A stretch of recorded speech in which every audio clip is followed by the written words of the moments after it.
So before we go, Congresswoman, also in Maryland, I know American citizens and crimes committed against them might not be a top priority. It is for this show. An illegal alien from Guatemala was just charged with his girlfriend's murder in Maryland, same state, of course, Mr. Ábrego García is from. Do you know about this story? Do your constituents care about those victims? And do you intend on calling that family, since Maryland residents are obviously a concern in some way, shape, or form for you and all the people of your state? I'm appalled by any violence that takes place in this country. As a former city official, I have a very strong pro-public safety record, and that's why I believe in the rule of law, and that's why this case is so important. I think these questions are a distraction from the main issue, which is that Donald Trump is defying the Supreme Court of the United States, and every American should be concerned about this.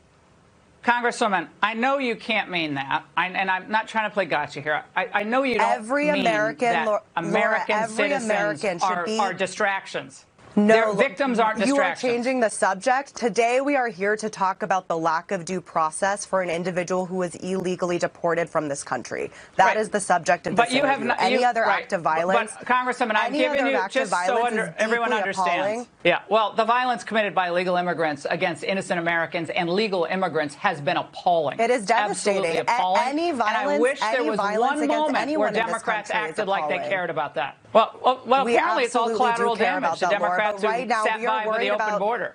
Right now we are worried about the constitutional crisis. Right. Oh, the Constitution? We are worried about the constitutional crisis and the lack of this president following the Supreme Court. Oh, it's devastating, but you guys won't do anything about it. And you guys are the ones who let all these people in. And you didn't say jack.